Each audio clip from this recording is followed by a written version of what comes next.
This time, on the highway through hell. Nightfall coming on. Coming down like crazy. We're supposed to be getting 60 centimeters of snow tonight. A car. A semi. Was dragged from almost a mile. A terrifying ride. Hold on. A blizzard of wrecks. Look out! Sends heavy rescue Yeah, dirty. to the brink. Just do what you can do, then stop. Sheer ice forces the rotator into danger. Oh my God. In the rugged mountains of the Pacific Northwest, there's a highway like no other. The Coquihalla is an engineering marvel. But when the weather turns bad, Look out! It's like the Bermuda Triangle of truck accidents. keeping the Coke open takes an army When the highway shuts down, the world shuts down. and a last line of defense. Jamie Davis en route. A heavy rescue team ready to tackle any disaster. Because here, closure is not an option.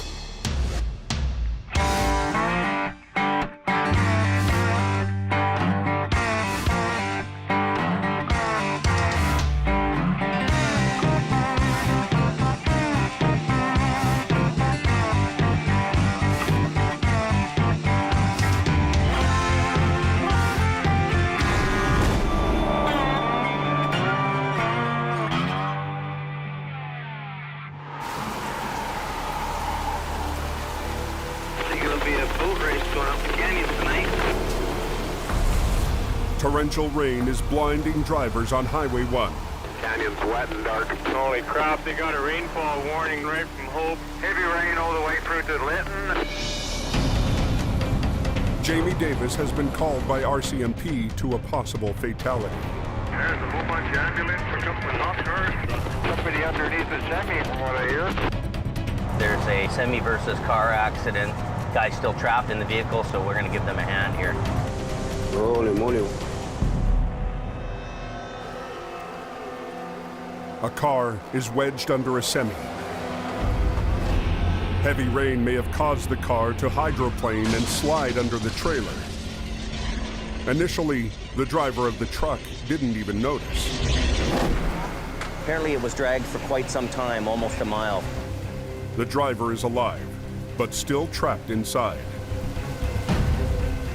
Rescuers have called Jamie in case they need to lift the trailer to extract him. Victim's trapped underneath the trailer in front of the wheels and dragged into this off-ramp. You want to try to lift it all, or are you good? You're good? Wait, he's been in there. We gotta just, it's gonna be a bit. Okay, Not no a whole lot problem. we can do, but we gotta work it sideways, so. Okay. The rescue crew rushes to pry the roof off the car. A few minutes later, they have just enough space to get to the victim. Seriously injured but still conscious, he is carefully loaded onto a backboard. The wreck gets turned over to Jamie. That, eh? Only passenger seat. Look at it. The whole driver's side's right out. Unbelievable. I know. You guy's really lucky, man. Imagine being dragged down the highway for a mile sideways. Man. Horse cars are right off. Before they can open the road, the car and the trailer need to be untangled. Give me that J-hook, I can hook it up in there.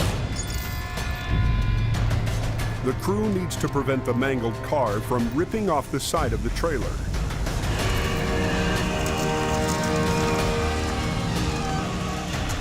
Tractor trailer doesn't need to be towed.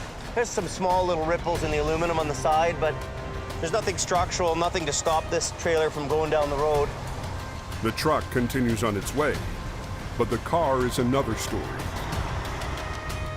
Grab the dolly and put it in front of that wheel. Okay, Kev, we'll put the tower down and I'll follow you Let in. me know if you see sparks. Yeah, okay. Thanks again. Yeah, have a good night.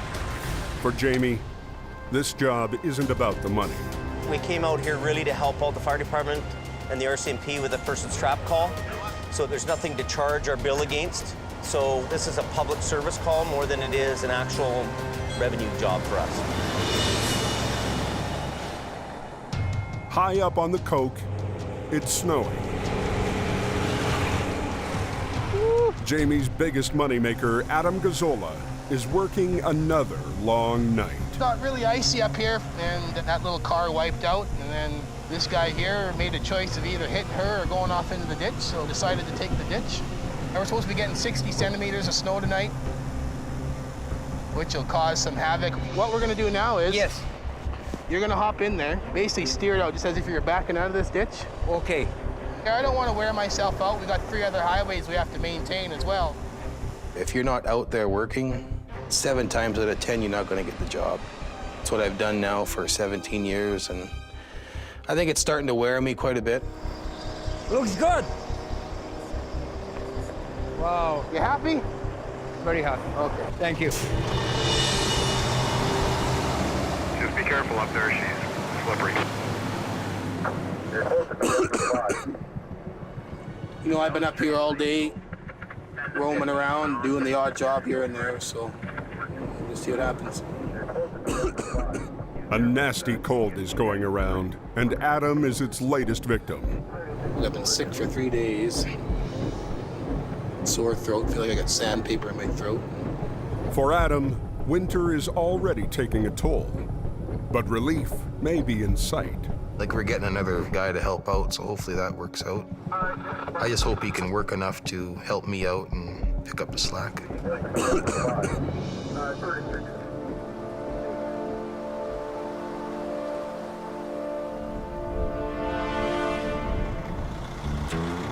The newest addition to Jamie's crew is veteran driver Scott Bird. I'm realizing that Adam can't handle all the workload, you know, the standard everyday towing jobs that happen. And I need another guy to pick up the slack. You wanted the front facing this way or the front facing that way? I know Scott can do that. No, it's leaning because of the trailer. Scott and Jamie go way back. I worked for Jamie for just shy of 10 years. 45 there? You're the pro. You're the guy that's gonna put it in there. Don't tell nobody that. Scott Bird was the king of the hill before Adam. He's a Top Gun just like Adam's a Top Gun. I just kind of burned myself out, so I went up into the oil patch to recover. I'll swing in and I'll back it into its place. 9 years I was up in Alberta, and last year I got a phone call from Jamie, and he said, well, stop on in and we'll have a beer and chat about some things. Well, that was the start to round 2. That doesn't look too bad there, does it? No, it doesn't look so bad at all. Scotty has done the mountain thing. He's been here before, and my mindset is, okay, I know I can give this guy a truck, and I know he's gonna go produce. You know, he's a big wrecker guy, understands the business. But after a decade out of the game, has he still got what it takes? I'm getting up there in age, and hopefully I can still do it. Still a little younger than Jamie, and he can still do it, so I'm sure I can. He's getting a little old, just like I am. You know, Adam's a lot younger than both of us, and, you know, it is a young man's game. To entice him back, Jamie promised Scott his own state-of-the-art 30-ton tandem heavy wrecker. The truck that I'm getting is very similar to Adam's, so you know we'll have some decent pulling power.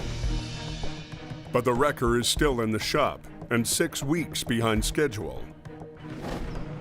For now, Scott will have to make do with a vintage truck built to tow cars, not big rigs. When I was 16 years old, I worked for the owner of this company that owned this truck. I'd take this out and go make money with it, and you know, it's kind of part of my apprenticeship was driving this old truck. I only want certain guys to drive it. You know, you gotta have a love for them.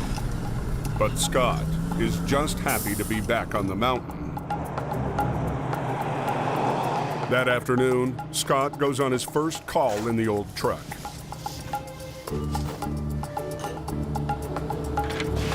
But the winch line is a tangled mess. I'm really getting unimpressed here.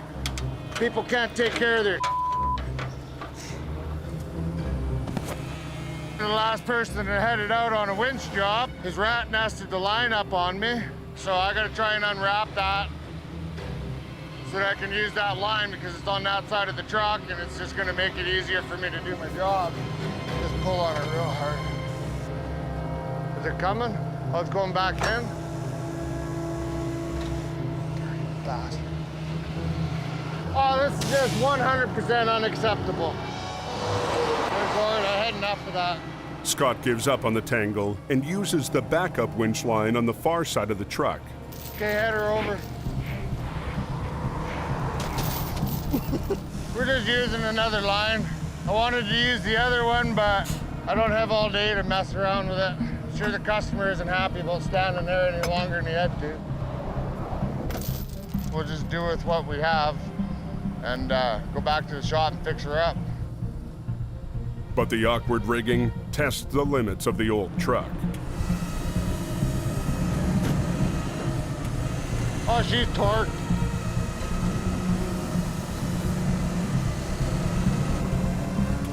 But somehow, Scott still manages to coax the van out of the ditch. Gonna move ahead, give him the last pull I need to give him, hook him up, take him to town. Just when Scott thinks he's home free, Ah, yeah, dirty he's not. son of a...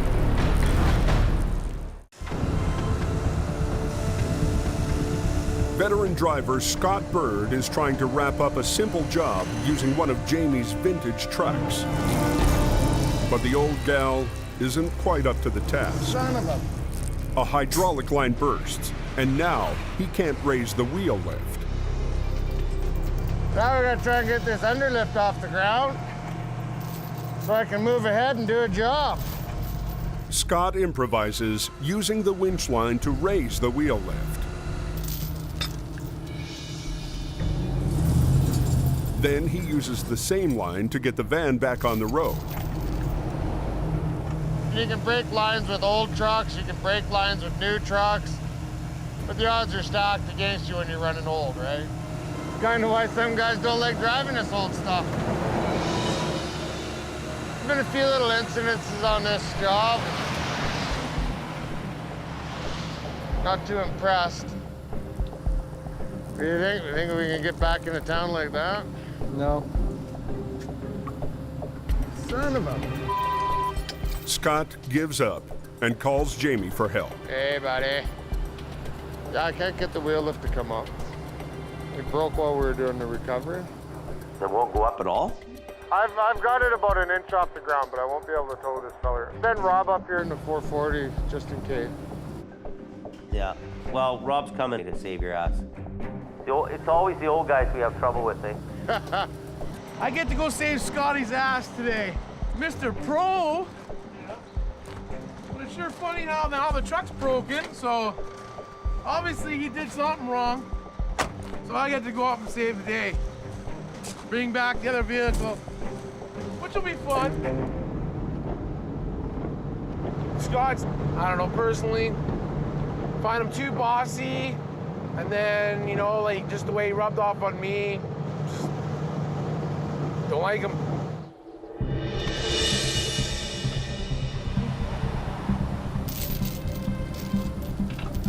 Okay, you ready to go? Jump in this thing, and we're gonna just get off the highway. Go past or pull into that next turnaround. With no place to turn around, Gord backs it down the highway. We've been towing it down, it's been rolled over. For safety reasons, you don't want people driving vehicles that have been rolled over. Yeah, whereabouts are you? Just past Brittany Creek Rest Area. We're in the center there in the turnaround. Can't miss it. All right, 10-4.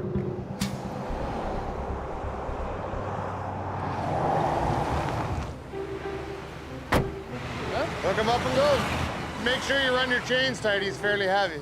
Okay, yeah, I know. Good. Crank that boom up a few more notches too. Get him hooked up, let's go.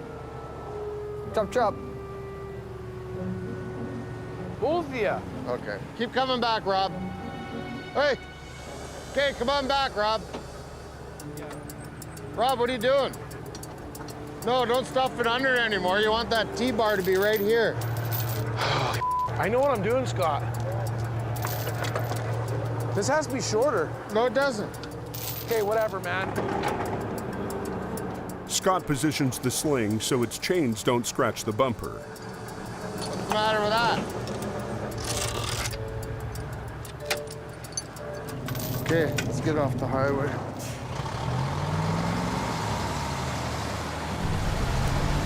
hate being told how to do my job. Okay. I'm out of here. I know how to hook up a truck. I've done it more than once. And for him to step in like that, he has no reason to or right to. You guys still have to find out what Jamie has to say. I know it's hooked up right because I did my side and I had to look at his side, so just leave him do his own thing. Let Rob flounder in his own stupidity.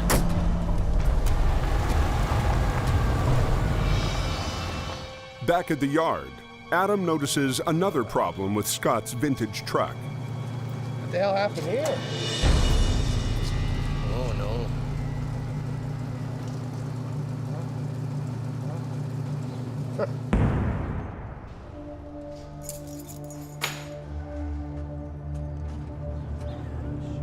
What the did they wreck a nice little truck already?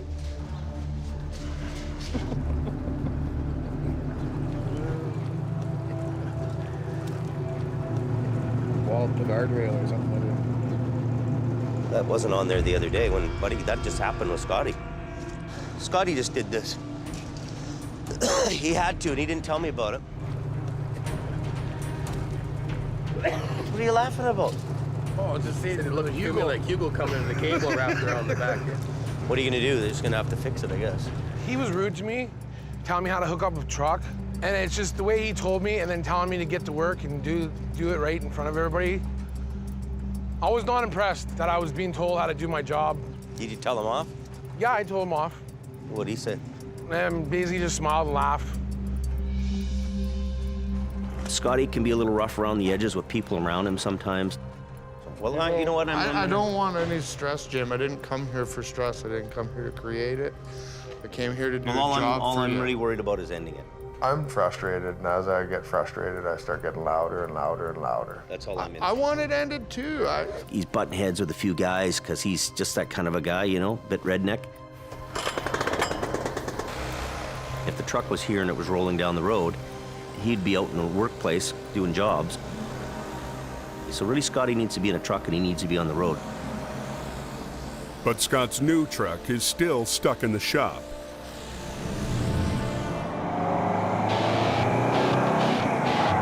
The next day, Jamie has a brainstorm. An opportunity came up to buy a used truck that would kind of relieve the pressure for us right now. This morning, Adam picked up a used 1985 GMC 5-Star General. It'll help fill the gap. But then if it takes another month for Scotty's truck to get done, so be it. That runs pretty good, actually. She's a jewel. Well, she didn't go pa-pow anyways. It's a good backup truck, I guess. Scott's new truck. So she's a classic, you know, the old 5-star General. Yeah, not too many of them left around. No, sir. Wait, if you had an old 5-star General, man, you were the Years 85. You were the back in 85. What was the other one? The Brigadier. Yeah, Brigadier General. Yeah. The 5-star had the 2 air horns and a dual stacks, eh? Yeah. Runs pretty good. Up until the time that my truck comes, I'm sure if the call comes, it'll get out there and get at her, you know. But the old General still has a few kinks to iron out before it's ready for battle. There's a clutch linkage problem. It's probably going to be a couple of weeks before it's ready for the road anyways. And I got my fingers crossed that my truck will be ready before then. Scott's not the only one who isn't impressed with the new purchase. Jamie's oldest driver, Bruce, was counting on his own record getting an upgrade. Now, Jamie promised to pimp my truck out. Almost $14,000 of stereo equipment, $13,000 in chrome. 8-inch chrome straight stacks. It's gonna bark when the Jake goes. Bruce was supposed to leave in his truck this morning on a long-haul job to Alberta. Hey, Bruce? Yo. Why is this truck here and not on its way to Alberta? I'm starting to think to myself that we're on Bruce time. No. I figure on leaving about 5:36. All right, I'm thinking you're on your own page.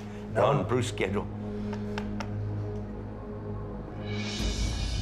I'm finding that he's having a harder and harder time, you know, kind of keeping up the pace. Bruce decides to get on Jamie time and heads off for Alberta. With the general in the shop and Bruce out of town, the job of keeping the highway open is once again on the shoulders of one man. And he's not feeling so good. I got a killer cold and I feel like today. Jamie just told me there was a truck wreck up there, and he told me it was a mail truck, and he wants me to go up and have a look at it and see what we need. Well, there's our mail truck right there. A loaded semi hit ice on a sharp corner and slammed into a concrete guardrail. Holy is he ever lucky, eh? The concrete dividers likely saved the driver's life. Wow. Something else. But it totaled the truck, snapping nearly every wheel along the driver's side. Holy is he ever lucky, eh? Adam is struggling with a nasty cold and a nastier wreck. A semi full of mail didn't make a sharp corner on Highway 3. It crossed into the oncoming lane and hit a concrete barrier. Something else. There's no way he can tow it. Well, it tore all the axles out, twisted them up, down, sideways, took both frame rails, bent them, even knocked out the steering axle. You know, there wasn't too much straight iron left on that thing. I'll phone Jamie and tell him to send the low bed up. An hour later, the low bed is on scene. But Adam figures it's too dangerous to attempt to load on the blind corner. Basically a hairpin curve, so there was just no room to block the whole highway there to physically lift it. So the low bed is parked safely down the highway. The company's coming to get their own trailer. I want to get this thing separated so they can back into it. I'm going to winch it out from underneath the trailer, get it out onto the road here and see what I can do with it to straighten that front axle out. You can turn that wheel straight. Yeah, the wheels are going every which way but straight.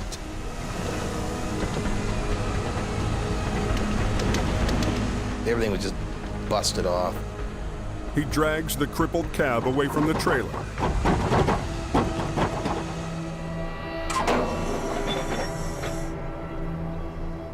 Now, he's got to get it on the low bed. This thing is just I'll get in here and pull it sideways. But the twisted wheels won't let him pull the cab in a straight line.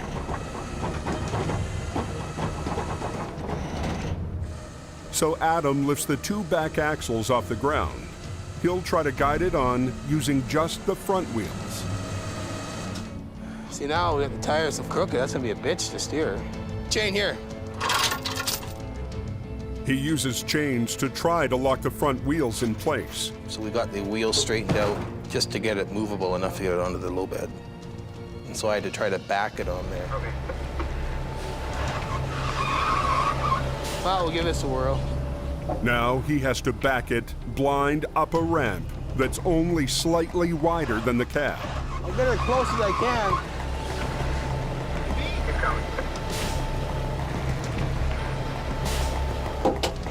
So you gotta tell me here. Don't watch it fall off and then tell me, right? You go 5 feet back and 20 feet ahead. You wanna hold the wheel? Dave's gonna jump in. Turn it my way? I did. 2 feet back and 6 feet ahead. Go that way if you can. Frustration levels are rising. Cut her that way. As much as you can. Just trying to jockey it onto the trailer. That's all he's got. Oh. Yeah, I think you're good there. And then once we finally got it on there, then we pulled it sideways and got it on half-assed straight. With the job done, Adam can't wait to head home and go to bed. Hopefully I can sleep all night now. All right. But the coke never rests. By nightfall, Adam is back in the saddle.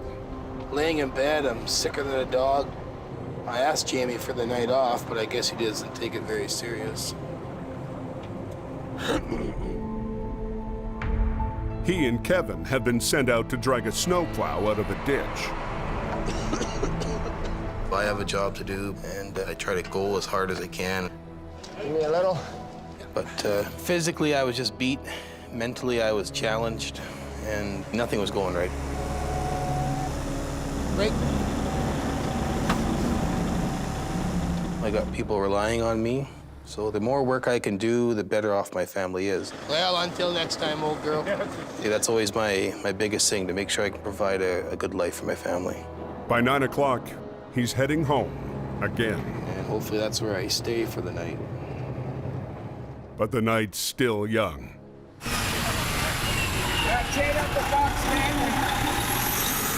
Trucks are backing up in the chain-up area. Hey, Stefan, Richard here at VSA Coldwater calling. We're backing up onto the road, and you may have heard we've gone up to a moderate avalanche hazard. Supervisor Richard Enns monitors truck traffic outside the snow shed.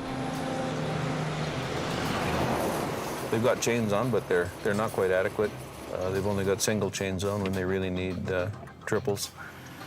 So that's why they're having issues. This guy might not make it. Keep going, buddy, keep going. Yeah, he's done. Yeah, so this is a perfect example here of what not to do. Forget it, buddy, you're done. Al Quire in Quarterton. Yeah, Al, we got another one spun out here on the bridge. He said he's gonna back up and try and straighten out and go again, but I'm not that confident here. Jamie's main competitor, Al Quire, has been up on the hill doing tow-ups all night. Big Green to the rescue.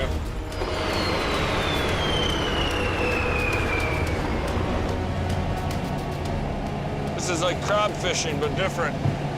We don't necessarily have to have a lot of snow to have a lot of trouble. That's the only way over the pass, so that's what we deal with.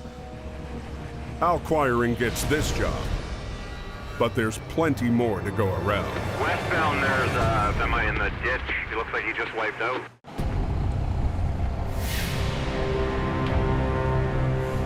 You on the radio, Adam? Non-stop wrecks You on there, Adam? and a nasty cold are wearing down Jamie's top guy. I had a sore throat, I barely got any voice left, sinus headache. When you work your guy into the grave, what's the point of that? I don't know. He just takes me for granted sometimes, I think. Just bounced off the no post that went into the rhubarb there on the rock face. One lane is closed, and the weather's getting worse by the minute. These roads are worse than when we were out here earlier. They want Adam to disconnect the cab and get it off the highway. They just want us off the road right now.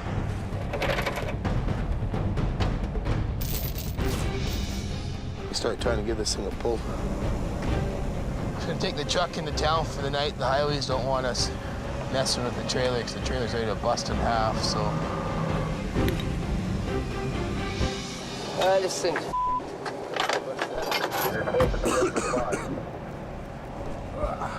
It's basically wore me out. I'm to the point where if I don't make some kind of change, I'm not going to be any good to anybody.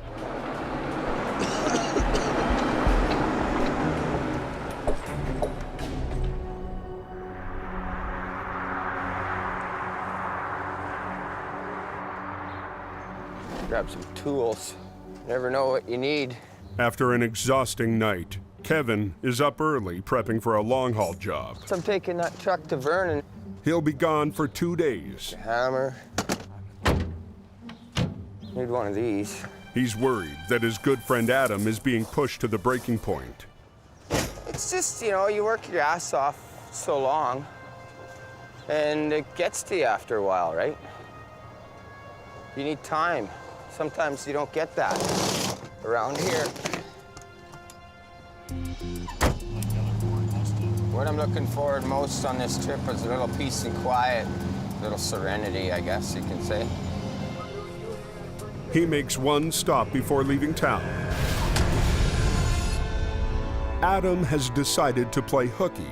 He'll ride shotgun with Kevin, leaving Jamie totally in the dark. Something just switched off in my head, and I figured, I just don't want to do this anymore. Call her night golden. And it's I just wanted to throw the towel in. I was just done with the place. I'm on the day off. Let's get out of here. Poncho and Lefty, here we go.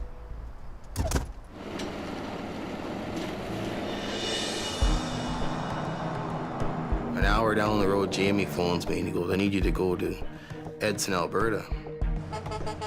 And I told him, well, I can't. I'm already with Kevin and heading to Calgary. Why are two guys driving around in a truck going to Alberta when I need them here to work? So I just don't get it. I wanted 2 days off, and around here, if you just don't run away, you just don't get time off. Somebody else step up to the plate for a couple days a week. Well, he'll be gone for 2 days. With Adam out of town, Scott gets the Edson job. And Jamie gives him the only truck available, Adam's heavy wrecker. Well, the top dog wants some time off, so suppose I'll be the top dog for a day or two, huh?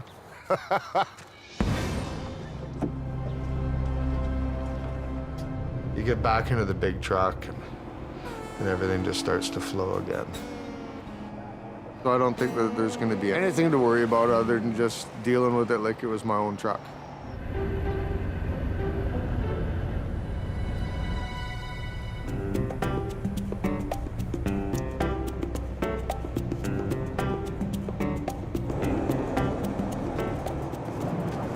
I'm going to Edson, Alberta tonight.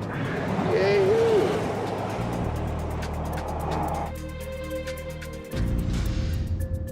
With most of the crew away on long-haul jobs, the only ones holding down the fort are new guy Gord and Jamie.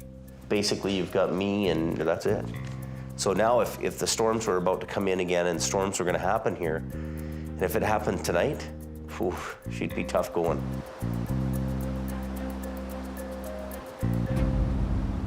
Sure enough, later that afternoon, a call comes in for an overturned construction truck. The job is over 90 miles away, on the far side of the Coke, outside the town of Merritt.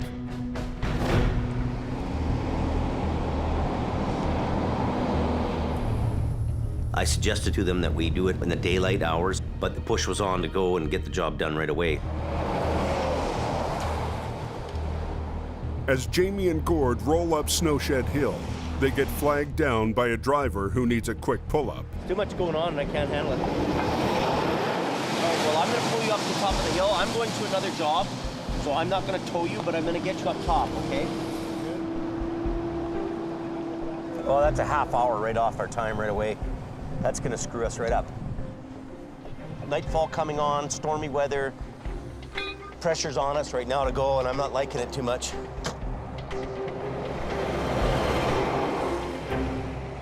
By the time he reaches the client, it's getting dark. And he finds out the job is actually 20 miles down a remote dirt road. Whoa, see that? I just about went off the road there. You know, we're talking about an old off-road road that's, you know, mostly traveled by pickup trucks, not machines that weigh 80,000 pounds. So right off the bat, I'm getting the heebie-jeebies about this call. This is like a goat's trail, this place.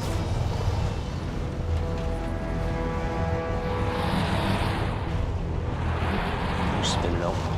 Halfway up a steep hill, the rotator loses traction and starts sliding backwards. Back down.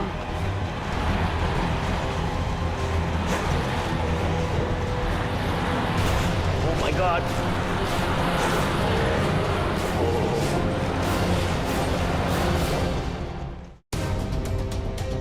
Daylight is fading fast, and Jamie's on a job down a remote backcountry road. Right off the bat, I'm getting the heebie-jeebies about this call. This is like a goat's trail, this place. But halfway up a steep, icy hill. We're spinning out. Okay, we gotta back down. Oh my God. We start spinning out, and the truck starts sliding backwards. So I quickly get off the brakes and steer it out and let it go on its own.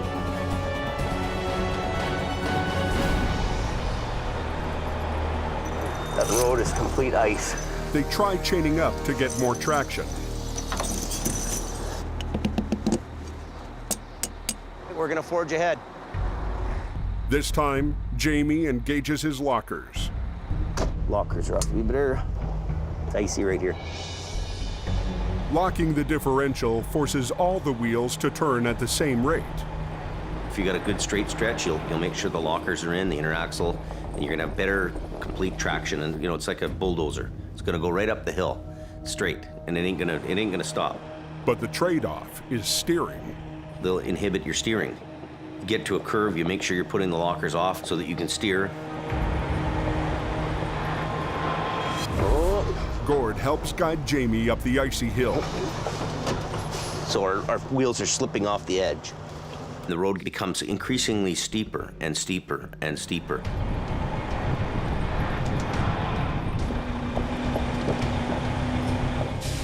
He gets to the top, only to find that the ride down the other side is even more dangerous. Unreal. What am I doing here? Well, we made her to the top, but now this other side is really scaring me. Gord just fell down, look. I've had enough. That truck's worth $700,000. It would cause me unbelievable financial pain if that truck goes off the edge. Never mind one of us getting killed or something on this job. We cannot go any further. With no place to turn around, Jamie decides to abandon ship. We're actually gonna park this truck up around the corner here for the night, and we're gonna stay in Merritt for the night and be back here in the morning. You can pretend you're the hero and the guy that saves the day all the time, but when you're getting to the point where you're jeopardizing yourself, your equipment, your guys, it's time to say no. Back in Hope, An RCMP call just came in. Jamie's wife Sherry gets an urgent call. Tractor trailer flipped over on its side. Wood is everywhere, blocking both lanes of traffic. Anybody copy? Holy cow, looks like a war zone. Axles and tires and lumber and crap everywhere. A lumber wreck just west of Hope has the highway closed in both directions. Lumber truck going too fast, westbound, went up and over. Didn't make the corner and then scattered everything. Jamie is stuck in Merritt, and Adam is at least 10 hours away. Hello? Anybody out there? Anybody copy? Scott's not due back until tomorrow, Hello? but on a hunch, he decided to come home early. Tractor trailer flipped over on its side, blocking both lanes of traffic. 20 minutes later, Scott arrives on scene in Adam's truck.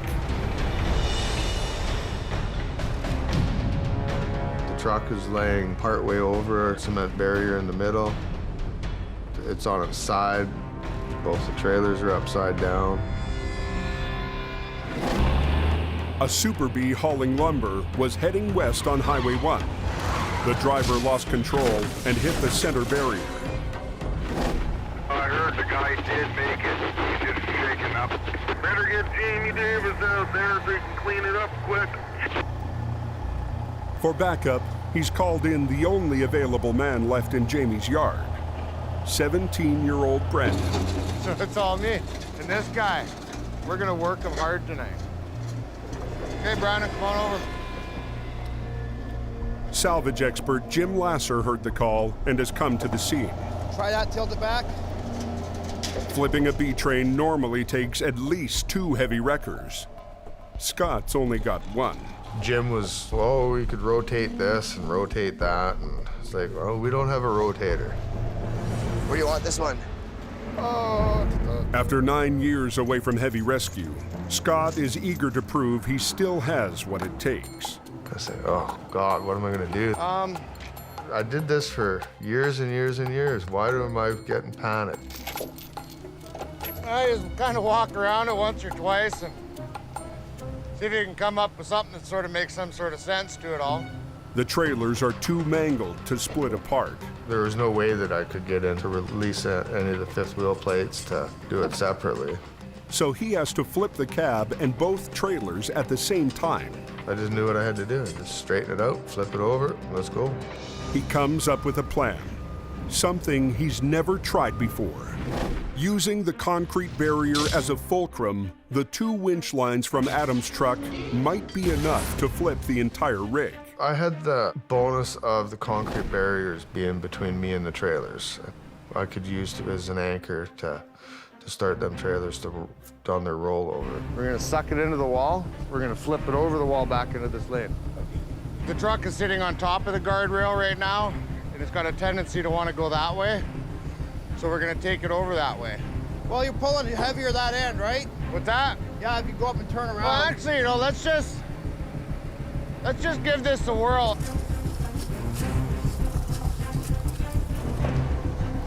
I wanted to go that way, but he says that he thinks the way it's sitting will do less damage by going that way. Maybe they felt that I was rusty or whatever, but I just put them off to the side and said, no, this is the way I'm gonna do it.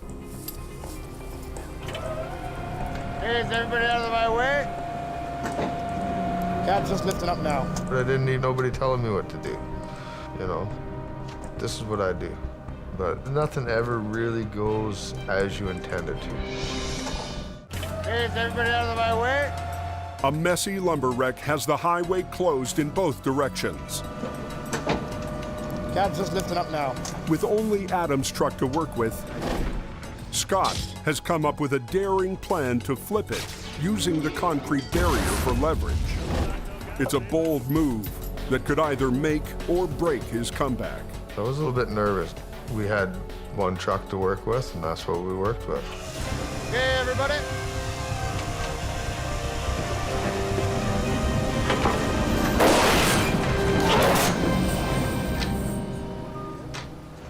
Textbook. Okay, let's rig her down, boys. That worked out perfect, eh? Looked pretty cool, too. You get style points.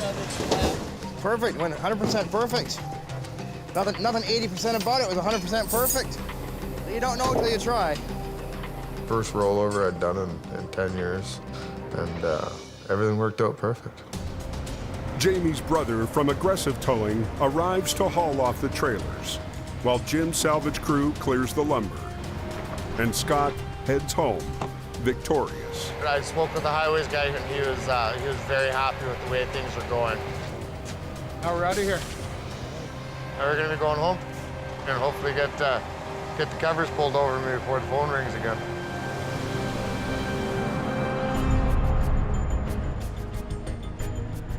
The next morning, Jamie returns to his abandoned rotator. Sometimes you gotta know when to walk away from a job, and I'm not gonna risk my truck going over the edge or damage to the truck. It's not worth it. So we're gonna call our quits and just head back to the shop. With no space to turn around, Jamie has to use his backup plan. It's not for the faint of heart to come down a road like this.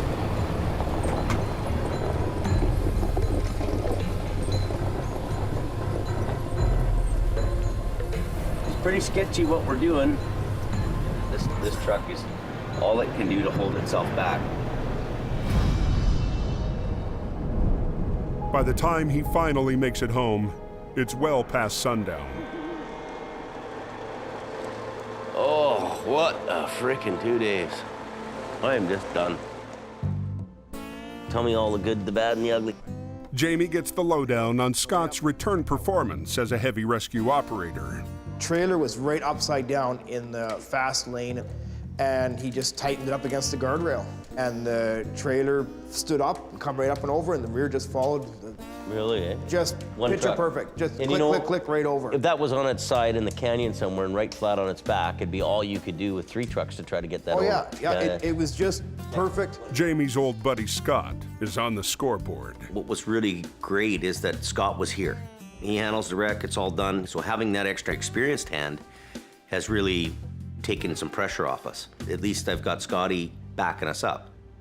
But his MVP Adam is still missing in action.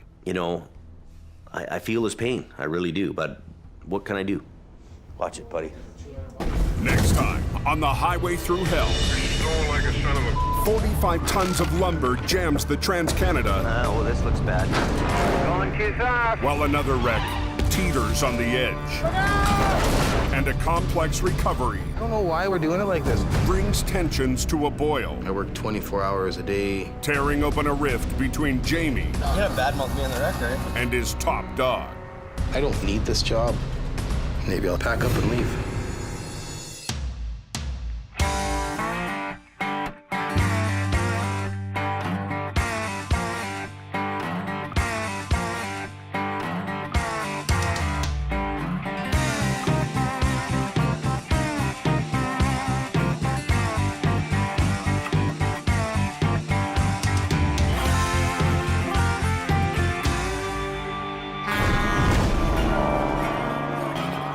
This time, on the highway through hell.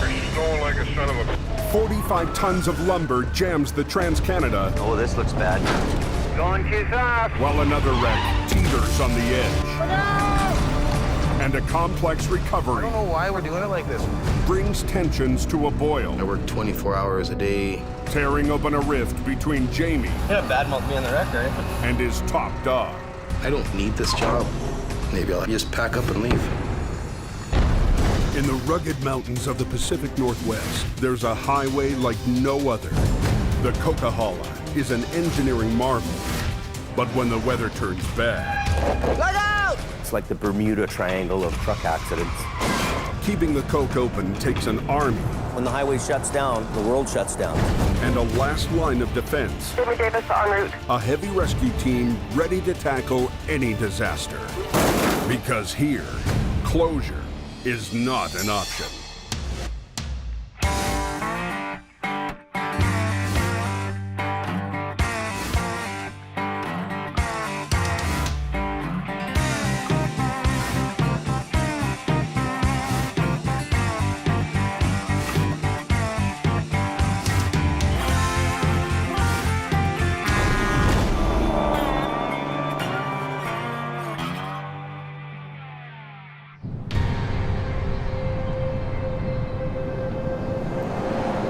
Heavy snow on the Coke has trucks diverting to Highway 1 through the Fraser Canyon. How's the canyon? But weather isn't much better there. From Spuzz of the Boston Bar, it's snowing like a son of a... Can you make sure you got chains on that thing? Just a one set, but it'll do it. Anybody hear about the truck at Boston Bar that went over? Closed in both directions. At just after 11 o'clock, a call comes in for a flipped B train full of lumber. 4 kilometers east of Boston Bar.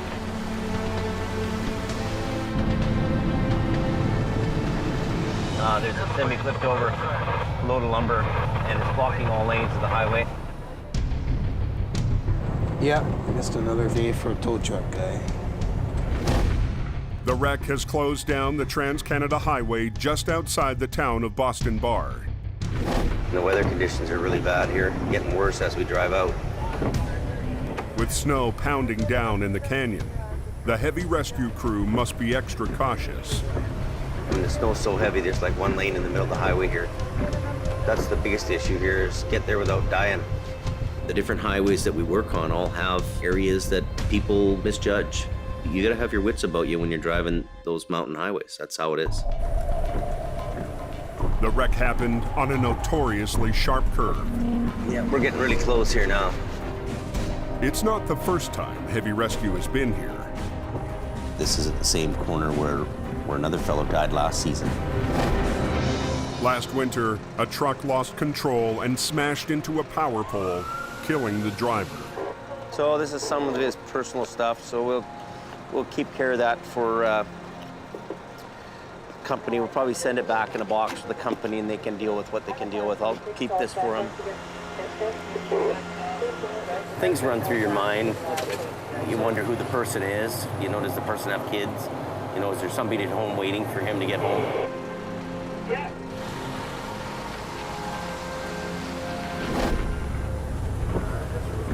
This one, a year later, basically to the day, is a little bit spooky. The B train, hauling 2 trailers, hit ice, clipped a barrier, and flipped. This time, the driver survived, but the load is all over the highway. Okay, here we go. So yeah, that's a lot of lumber, eh? Where does it go, all in this guy's yard? These people's yard? Wow. My house was 20 feet from the road where the wood started coming flying off the highway. Then it flipped on its side, and there were sparks everywhere, and there was wood flying everywhere, and I ran. The spilled cargo is blocking access to the wreck. Jamie can't do much until a front-end loader clears a path. I don't know if they interfere with the lumber. But with only one front-end loader available to move 45 tons of wood, it's slow going. After 20 minutes of shoveling 2x4s, they've barely made a dent. The lineup of traffic is getting worse by the minute. Okay, come on out of there. Yeah, come on up. This delay to the overnight freight run means millions of dollars of cargo won't be arriving on time. Yeah, the road is completely blocked. Feeling the pressure, Jamie figures if he can't get to the wreck, why not bring the wreck to him? You know what we should do? I'll come over here. I'll drag it this way, and then you get on that side now. How's that? Okay. Kev, can you get the cable back? So I'm gonna back up, and then I'll go over there. Jamie decides to pull the wreck up the road so he can flip it.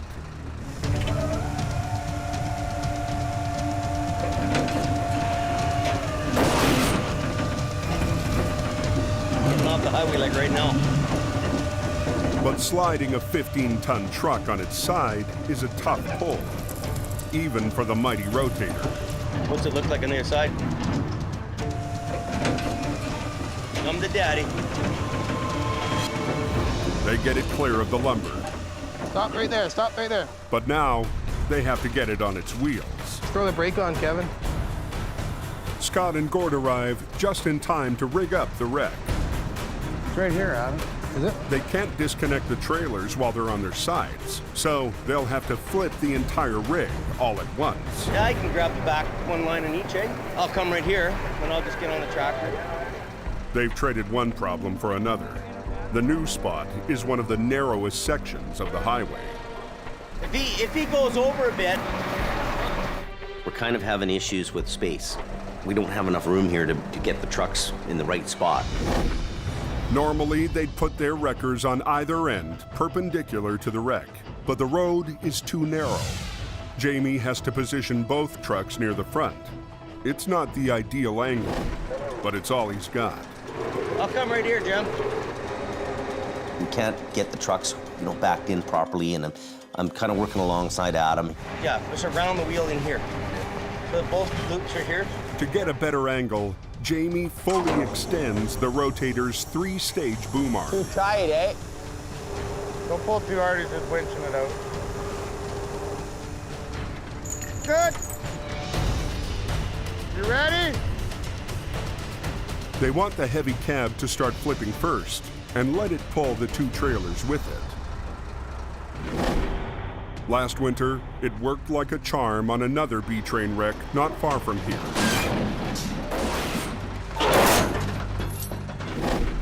Let's do the back one, Adam.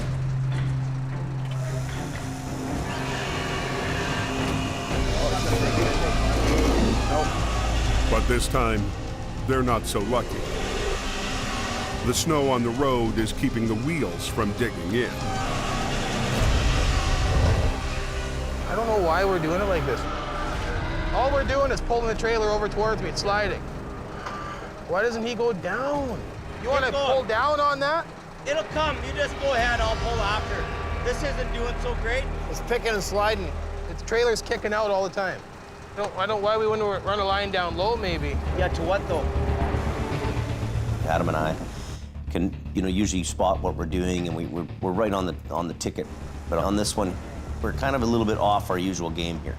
The tension between Jamie and Adam has been brewing for weeks. You can only go so much. I'm only one man. With Jamie spending more time in the office, Adams had to take on more responsibility on the highway. If I pull my socks up anymore, I'm gonna tear my feet out the end of them. They run me to my breaking point. I work 24 hours a day, 7 days a week. What about me? I have a family, I have kids. Don't I deserve a couple days off? Woo. No, I'm to the point where if I don't make some kind of change, I'm not gonna be any good to anybody.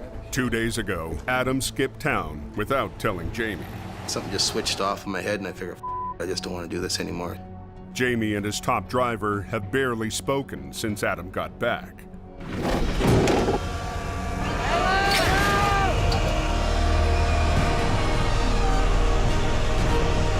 I just gonna keep my mouth shut. No comment.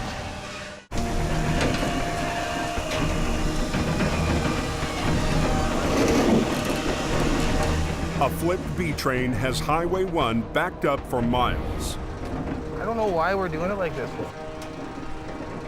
Heavy Rescue is struggling to flip it back on its wheels. But on the icy road, it just keeps slipping. And Jamie's top guy is losing patience with the boss's plan. Why doesn't he just pull down on that thing? I'll get a chain and we'll anchor off to the back. New driver Scott Bird gets an idea. He re-rigs the cables to a low point on Adam's truck. Don't go to that leg, it takes all my weight off. This one? Yeah, I gotta go up to the top here. By pulling down instead of sideways, the back trailer should flip first, bringing the cab with it. Go ahead, pull the back one. Look out! Look out, guys!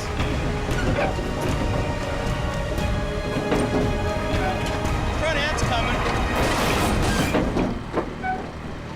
Just like that. Scott's idea pays off. I'm just gonna pull straight ahead, okay? Get out of the way. Minutes later, they get a single lane open. Highway 1 is now open, boys. It's getting nasty up there, too. But Adam is in no mood to celebrate. Well, let's go. Tie that chain to that hook. Kind of wanted to have a nice, relaxing night, but oh well.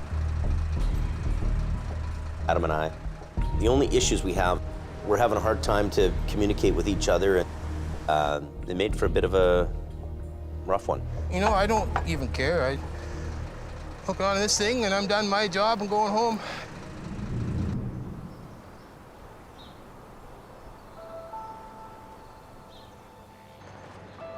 This morning, Adam has come in early after telling Jamie they need to talk. I don't need this job. I can go to work anywhere else. I can hop in a highway truck. I can do anything I wanted to do.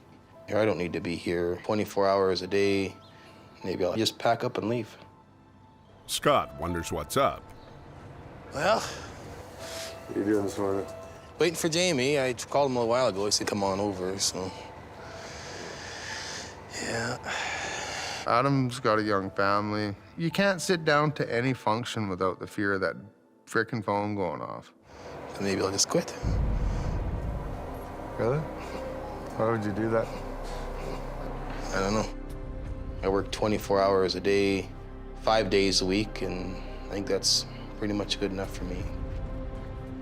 If he left, it would affect me. It would bother me. But there's a point where a person just says, hey, if he decided to do what he's got to do and he moves on, what can I do about that? There, Bruce. You wanna go outside for a minute there so we can talk? I guess give us a couple minutes. Thanks. No, I don't know how to even start this, to be honest with you, but I guess the last month I just felt like, it worked me to death. Look, it's the season, buddy. We're busy. You do what you can do, and that's how it is every year, and it's the same every year. I understand that, but I gotta listen to what you say, and I try to respect you as much as I can, but it just seemed like, You're the only guy shouldering the whole place. there comes a point where a guy has to have somewhat of a life. Yeah. I don't know if you agree with that or not. No. It needs to change the pace. Yeah. You went hard. for that month, and at the end of the day, you probably did the most of it. Yeah. I wouldn't want you to go somewhere else. So no, I basically just want to start having maybe a couple days off a week. I get where he's at. Adam is shouldering the most of the work. And we've come to the realization that we need another guy to help Adam, do that workload that he deals with. That guy was supposed to be Scott, but the new truck Jamie promised him still hasn't left the assembly shop. I had everything lined up, ready to go. Didn't happen. In the meantime, Scott's been bouncing between Jamie's smaller, older trucks. I'm really, really getting unimpressed here. And he's getting tired of it. Oh, this is just 100% unacceptable. Ah, yeah, dirty.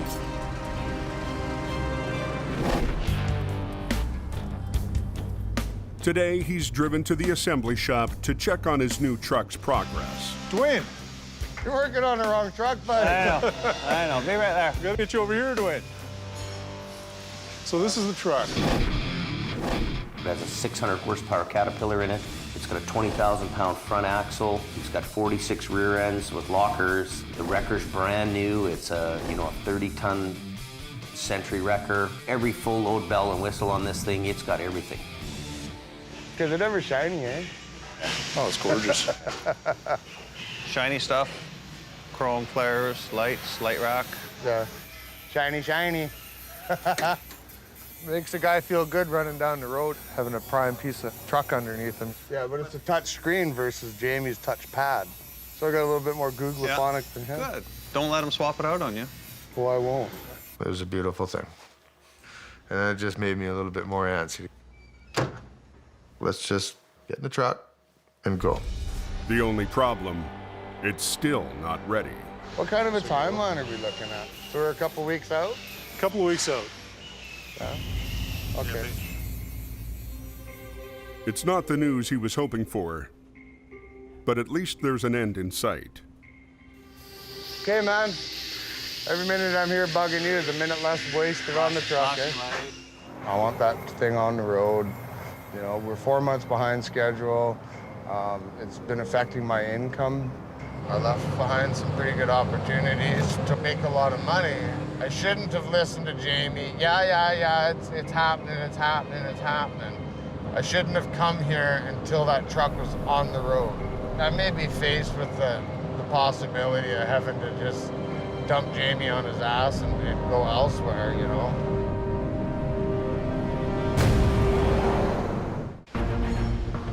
New driver Scott Bird joined Jamie's team with the promise of a brand new heavy wrecker. What kind of a timeline are we looking at? So we're a couple weeks out? A couple of weeks out. Yeah. But it's months behind schedule, and Scott is losing patience. I may be faced with the possibility of having to just dump Jamie on his ass and go elsewhere,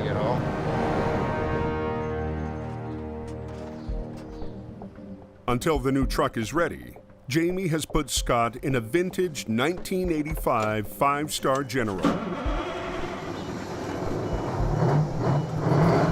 Nothing like a rotator, eh? Who needs a rotator? We got this. Yeah, old school. Scott is eager to show off his stuff.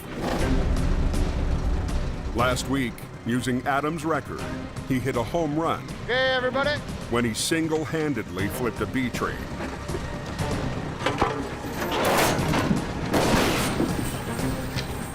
Textbook.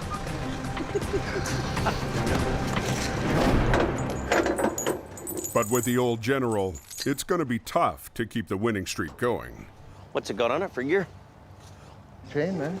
Those are old school. I think I might have to grab that up in mine. I don't know, it's kind of a cute little truck. It's a hydraulic and it's a nice little truck. It's kind of a good little backup truck. It's kind of a truck that you can use for a few weeks to at least make some money around here. Well, one nice thing about it is it'll kind of fit in the gap on your museum pieces there. I'm not in my truck, I don't have my gear, and it makes it really frustrating. Up on the Coke, yesterday's storm has passed, giving highway crews a chance to clear the snow buildup. From a big storm to clear skies. Higher up the mountain, a new danger is looming. We got a runner here. There. Something wrong? You see it? Last season, the coke was shut down when an avalanche hit the highway. Closed. High hazard. Highway's closed. These vehicles must be out of here right now. Avalanche observations, size 2 naturals and roads to granite. It's trending warm. It's the full-time job of a team of avalanche technicians, AvTechs, to keep the snow from reaching the road. They monitor the more than 50 active avalanche chutes that stretch above these mountain highways. Here's the snow shed over here. These two paths are a real concern for us because this is often where traffic gets backed up. Their exposure to the avalanche hazard goes up exponentially when you've stopped. Just yesterday, there was a deposit that was 60 feet from the road. It's not just an office job. Today, they need to get a closer look at a section of the snowpack, 1,500 feet above the highway. And there's only one way to get there. All right. We're gonna go right through here? Yeah. What do you think? Dig above that little tree? Yeah. Snow piles up in layers of different densities. There's a slight layer in here. Avalanches happen when a heavy layer breaks free of the snowpack underneath. The area is known for getting a meter or more of snow overnight. That'll produce avalanches relatively quickly. 17 to 38. 17 to 38. What they're looking for is a weak layer. Let's call them 2, 3. 2 to 3, okay. If they find evidence of instability, And dotted away. they could drop percussion bombs to trigger a controlled avalanche. For right now, the snowpack seems stable. Guys ready? The AvTechs will keep a close watch on it. More weather is on its way.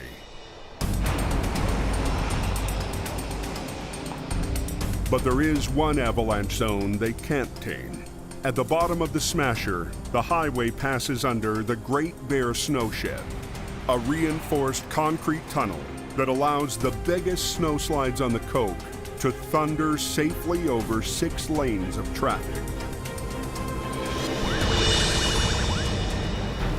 Today, an accident inside the snow shed has left traffic exposed and at risk. That's very dangerous. With respect to avalanches, we would try and actually get most of the volume moved through as quickly as we possibly could. A pickup spun out on the icy snow shed floor. An SUV swerved to avoid it, lost control, then hit the barrier and flipped. The RCMP has closed the road, but with traffic backing up in an avalanche zone, they want it open again now. Ken Monkhouse happened to be just up the road in his flat deck. With no time to call for backup, he's got to do this one on his own, and do it fast. You're gonna roll this one over, go over, load the one over there, come back, load this, go up the hill. So we had a 25-kilometer long lineup, right down, almost down into Hope from the snow shed. To speed things up, he wants to flip the SUV and get it on his flat deck in one quick move. Big stress, lots of traffic, lots of people sitting trapped.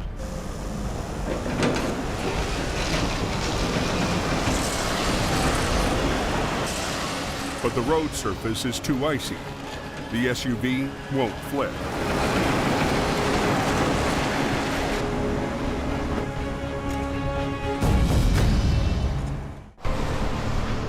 A long line of cars is backed up in an avalanche zone.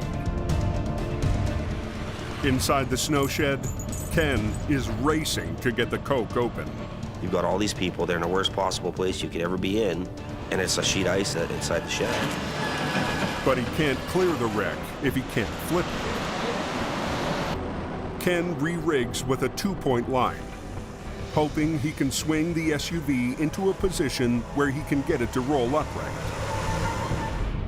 When the shed was built, engineers embedded electric warming coils in the pavement, but due to safety concerns, they were turned off years ago.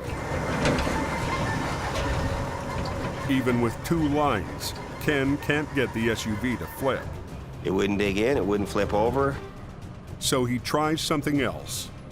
I knew that I had to have an extreme low line to the back end of the truck to get it to come over. To pull down on the flipped vehicle, Ken rigs to the low point of his flat deck.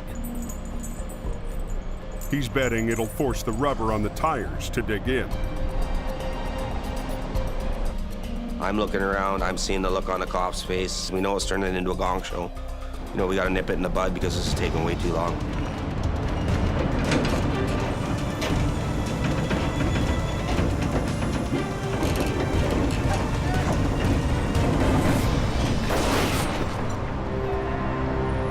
It works. He quickly gets the other vehicle on his flat deck, hooks up the SUV, and the highway's open. It was extremely embarrassing that it took me as long as it did. I've done recoveries like that in 3 minutes. It was still a win. Nobody got hurt. Everything got done. Nobody got killed. No avalanches.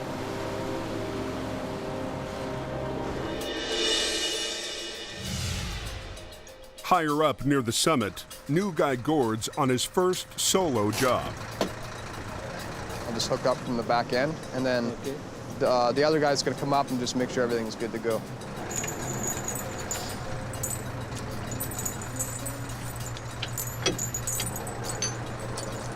I mean, I'm not used to being up on the hill like that, right? It's my first winter ever.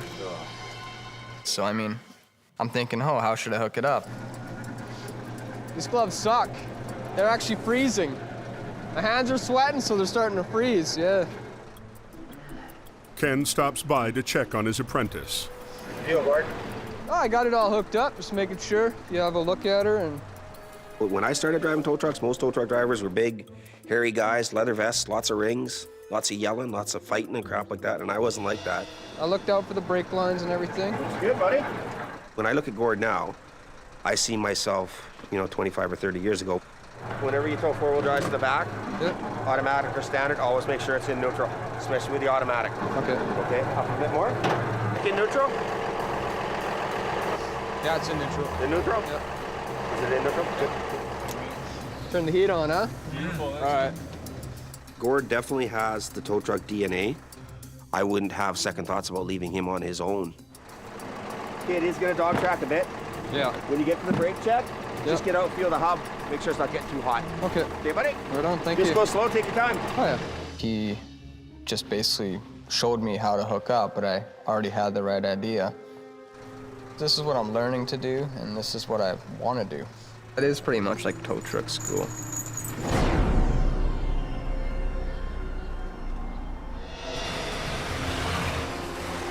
At the base of the Coke, an oversized load has been waiting for traffic to clear. We're 106 feet 6 inches long, 1510 high, and 177,000 pounds gross. Destined for a mine, the huge steel cylinder had to be cut in half to transport. That's not like hauling your average load down the highway. Wide loads test the limits of highway infrastructure. Recently, an oversized trailer clipped a head beam on a bridge in Washington state.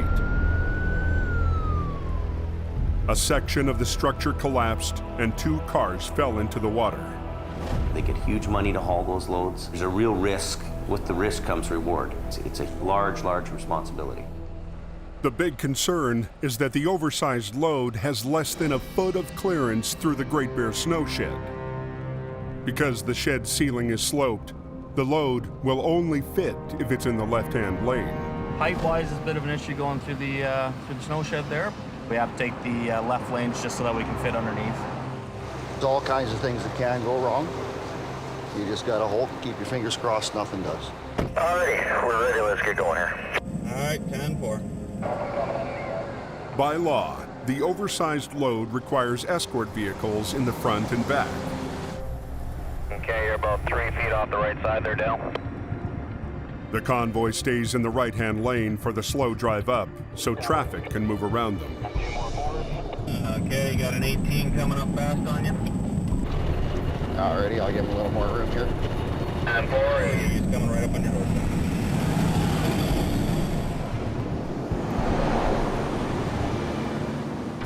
The plan is to shift lanes just before they reach the snow shed. I'm going to be holding all lanes back for you, and nobody's getting by at this point. Alrighty, I'm just gonna keep this gear, this speed. Okay, that mobile parking lot's coming down on your left. All drivers northbound, we are taking up all lanes. Please do not attempt to pass. But just as the convoy tries to move into position,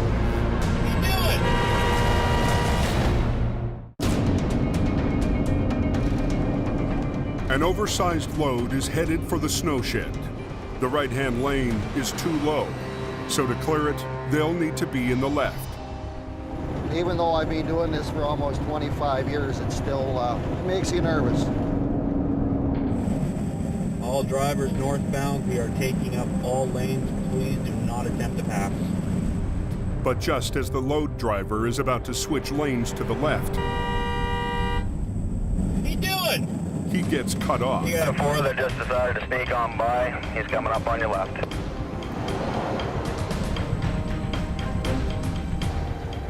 He can't stop, or he'll lose the momentum he needs to get up the hill. Got the 2 left lanes secured for you. We'll have clearance if we're lucky.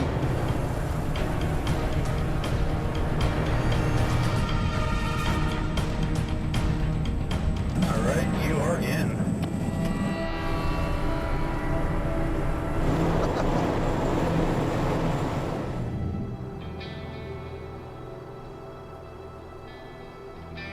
In heavy rescue towing, Sunday is just another workday. But today, for the first time all season, one of the hardest working drivers on the hill gets a day off. Being a good girl, Abby.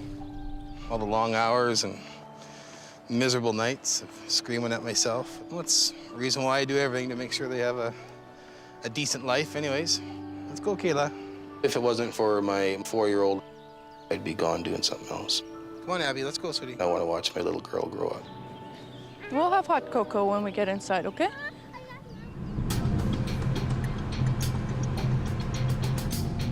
Adam's not the only one putting his family first today. Rookie driver Gord's traveled to the city to visit someone special. So what's happening? Hello. Come here. How are you? Good. Yeah? I haven't seen my daughter for about 3 weeks now. I think about it every day, right? Gord's daughter lives with her grandparents, so he can work in hope. Come here. Jump really high. As high as you can. Oh, yeah. It's awesome to be here, because being up there all the time and just miss a lot of this. Gets a little tough. Gotcha.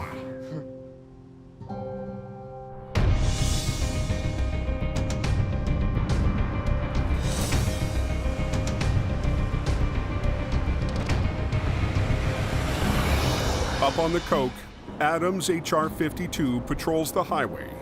But it's not Adam behind the wheel. Going up there pretty quick, maybe. I'm on my way. With Adam off, Scott's working the weekend shift. It's Adam's truck, it's not mine, you know. I don't plan on taking Adam's job away from him, but it's nice when Adam decides to take some time off. He spots a semi broken down inside the snow shed. Well, we're gonna stop and check on this guy because he is in a pretty dangerous spot. Well, here comes Jamie Davis here. I don't know if he's here for me or not. Hey, what was your name? Dave. Dave? Okay, I'm Scott. What's wrong with it? Red. Blew the red on it. Oh, yeah. Son of a bitch. Okay. Water problem. Little bit of a water problem. There's no cell service, so the driver can't call to authorize a tow. Just gonna pull this guy into a safe spot. It's just the right thing to do. Scott tows him anyway. We're gonna lift off to start it up. Just give me a little lift. Yeah. And then go into neutral. So you want me to shut it off, did you say? Yeah, shut her off. Let's not hurt your motor. A lot of guys, they won't get out of their truck and help people out, but, you know, that guy sitting there is kind of dangerous. In the long run, it'll work out to our advantage. And, you know, he'll talk about it. He'll say good things about it. And when he's talking good things about it, there's 1,000 guys listening to the radios.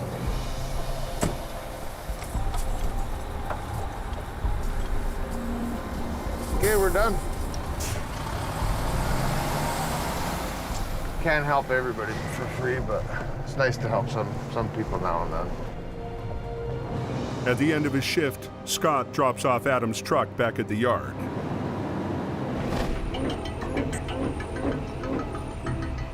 No scrapes, no dings, we're all doing good. Little housekeeping, got a little bit of garbage to get out of here. I'll finish my move out in the morning.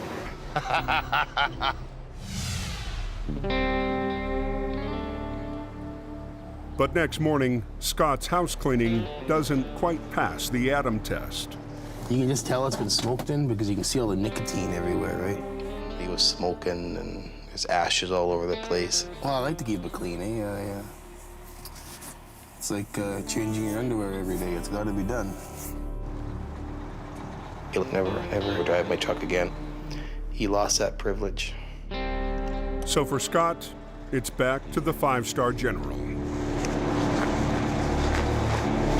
I'll turn the lights on, they don't even come on.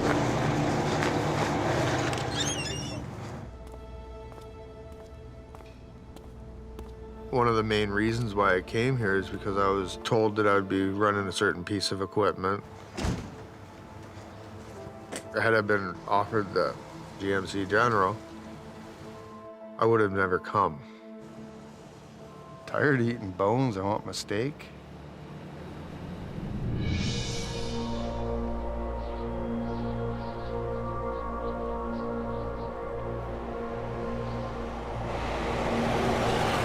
Going pretty hard in the canyon. You just want to take her easy. Those roads are slippery there. Yeah, it's pretty bad up there, guys. At just before dawn, a call comes in for a wreck on Highway 1. I heard it was a mail truck. I got a feeling this is going to be a long day. We're headed out to a wreck just north of Lytton. A mail truck is jackknifed and hanging over the edge. The wreck is an hour north of Hope near the town of Lytton. After 2 days' rest, someone else is eager to get back in the action. Good to go out and do something, make a few bucks. And I'm married to my wife and I'm married to this truck, so I got to split the time between the two of them. That's who I am and that's what I do.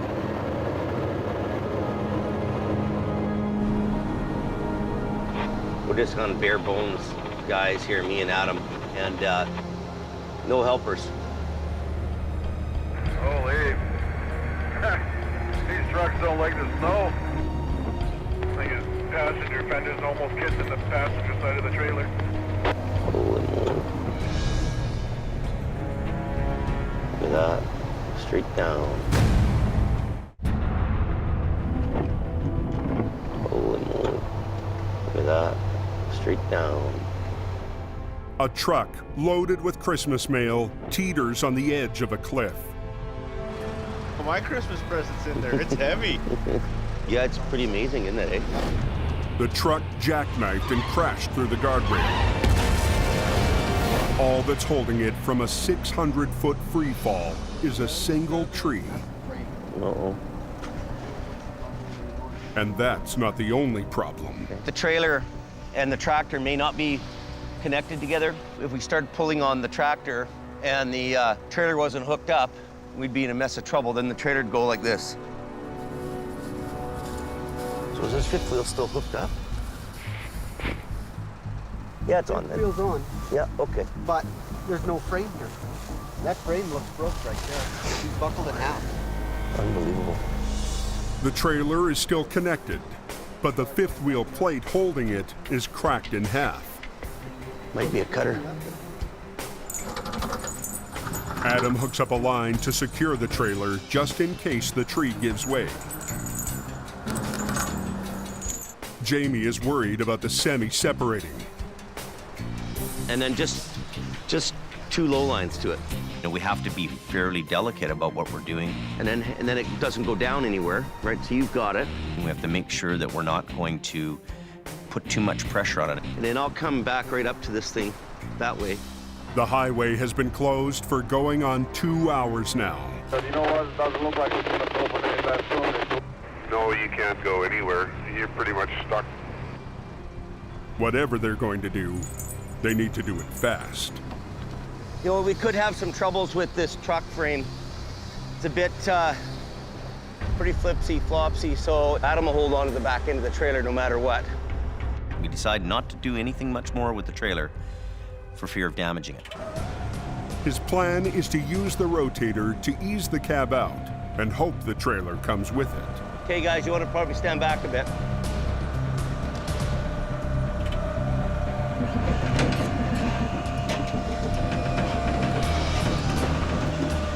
Better let you pull it.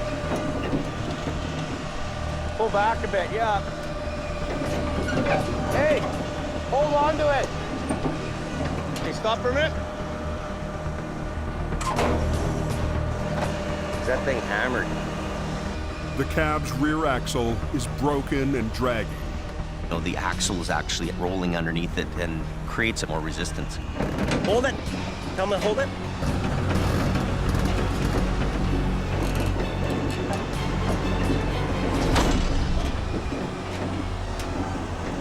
They get it out, only to discover that the cab is even more damaged than they'd thought.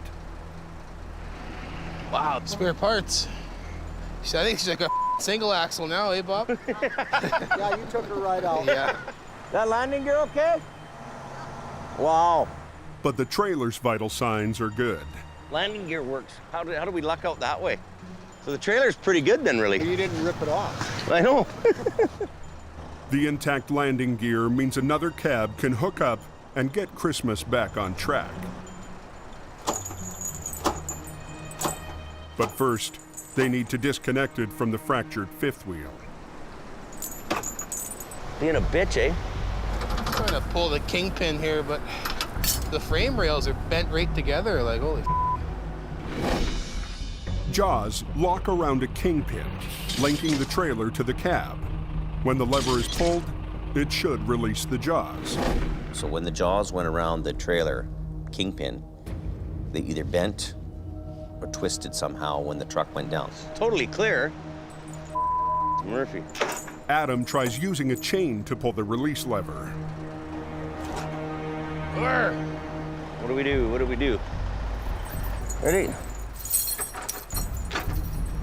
What about lowering the trailer down a bit on it? Adam lowers the landing gear, hoping to shift the weight off the lever. Hold it. Nope. Nothing. A 5-minute job has now taken over an hour, and the highway is still closed. Until we get that fifth wheel unhooked from this tractor, we can't do anything. We're dead in the water. Well, it's a waste of everybody's time. Keeps the highway closed. Gets Bob mad at me. We're jerking around here. We're looking like idiots at the side of the highway trying to get this stupid fifth wheel out. Adam's getting frustrated, I'm frustrated. Did it move? I don't think so. What the? We don't have time to monkey around. It's starting to piss us off. Anything? Nothing. An hour becomes an hour and a half. This is like trying to unhook the fifth wheel from hell. We're cocked to this. What if we were to pull this thing straight so everything's, the whole unit straight? Could do. When all else fails, Jamie turns to the biggest tool he's got, the rotator. He lifts the front of the cab, shifting pressure off the plate, while Adam uses a ratchet to pull the lever. Right there. Go back with it. Oh, right, oh. Moving now, is it? Yeah, it's going. There we are. Got her there.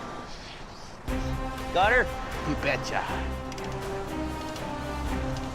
Brute force. Man is stronger than machine. After a nearly 3-hour shutdown, the Trans-Canada Highway is finally open. And for a change, Jamie is having a good day. Equipment's paying off, and the fact that we're in tune with each other is paying off. There's 2 guys, 2 trucks. You got the old hardcore boys, they're getting her done. Next time on the Highway Through Hell. 4 inches of ice. A $1 million wreck Look, jackknife.